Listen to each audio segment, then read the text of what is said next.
여당에서도 특혜라는 비판의 목소리가 나오고 있습니다. 국회 정무위원회 소속의 민주당 이용우 의원을 짧게 연결하겠습니다.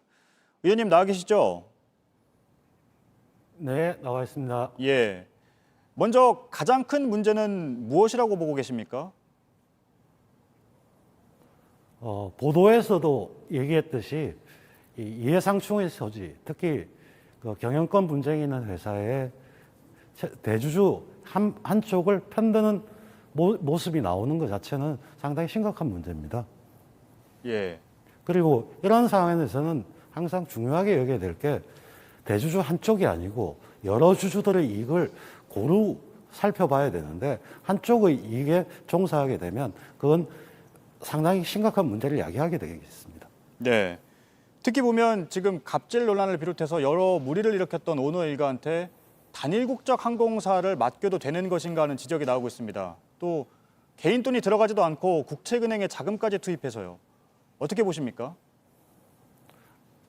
항공산업은 코로나19로 인해서 상당히 어려움을 겪고 있고요. 긴급자금 지원이라든지 전략산업으로서 굉장히 중요합니다. 그런 의미에서는 항공산업에 대한 구조조정, 구조 개편은 필요한 사안이고 정부 자금을 최소한 투입해야 되는 그런 사업입니다.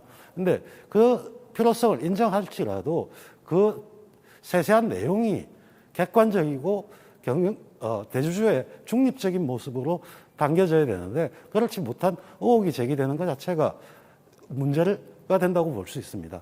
예. 이 문제를 특혜라고 보시는 겁니까?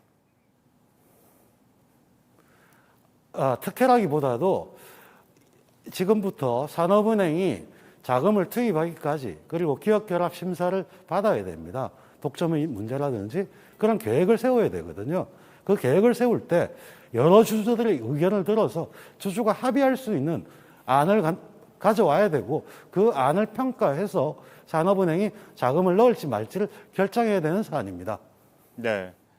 산업은행이 7대 의무를 부과했습니다. 그러니까 내용을 보면 산업은행이 지명한 사회이사 3명을 두고 또 주요 경영을 사전에 협의하는 내용 등이 담겼는데요. 그런데 지금 보면 특혜 논란에 휩싸인 산업은행이 정말 제대로 감시를 할 수 있을 것인가 하는 의문이 제기되고 있는데 이 부분은 어떻게 보십니까? 당연히 해야 되는 내용인데요. 그 7대 의무가 바로 계약서에 정확하게 반영돼야 되고 그 의무를 지키지 못할 때 어떠한 조치를 한다. 이런 내용들, 주주의 의무나 이런 것들을 명확하게 설정해 두어야 됩니다.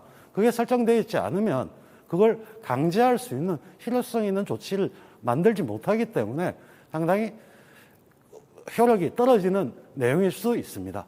예. 그 7대 의무는 계약서에 담겨 있습니다. 그리고 그 내용 중에 하나가 의무를 지키지 않으면 5천억 원의 위약금을 내게 하는 내용이 담겨 있는데요. 그런데 이 5천억 원의 위약금을 받아낸다는 것이 현실성이 있을까요? 또 경영 책임을 두고 결국 주주들도 있는 회사에서 회사 돈을 위약금으로 받는다는 게 이게 맞는 건지도 잘 모르겠는데요. 예, 위약금을 뭘 잘못했다고 해서 위약금을 내라고 하면 이게 내 잘못이 아니라고 하면서 소송의 가능성이 항상 있습니다. 그렇기 때문에 위약금보다는 어떠한 조건을 지키지 못했을 때 경영권 배제 이런 조치들이 사전에 준비가 돼야 되고 그거에 대해 협의를 해야 됩니다. 그리고 이 사안의 경우에도 그 두 주주 간에 갈등이 있는 경영권 분쟁이 있는 사안인데요. 이걸 오늘 가처분 소송이 제기될 정도로 제3자 배정의 경우에 있어가지고 주주 우선 배정을 하지 않으면 문제가 되는 거에 대해서 대법원 판례도 있습니다. 근데 한진칼의 정관을 보면은 긴급한 상황에서 국내 금융기관을 자금을 조달할 때 이사의 의결로서 제3자 배정을 할 수 있다는 조항은 있습니다. 근데 지금 한진칼이 긴급한 상황이냐? 이거는 상당히 큰 다툼의 소지가 있습니다. 그리고 이 자금 투입으로 인해서 주주 간의 지분 변동이 생길 때 다른 주주가 이 사안을 문제 제기를 하게 되면 문제의 소지는 훨씬 더 커집니다. 예. 이런 부분에 대해서 명백하게 짚고 나가야 됩니다. 예. 오늘 말씀 감사합니다. 더불어민주당의 이용우 예. 더 하실 말씀이 있으십니까? 아까 위약금을 회사 돈으로 낼 수 있느냐는 말씀을 하셨는데 위약금은 기본적으로 주주간 관계에 관한 문제이기 때문에 주주가 내야 됩니다. 그리고 회사 돈을 내게 되면 그 자체도 배임의 소지가 있는 것입니다. 예, 알겠습니다. 여기까지 듣겠습니다. 더불어민주당의 이용우 의원이었습니다. 감사합니다.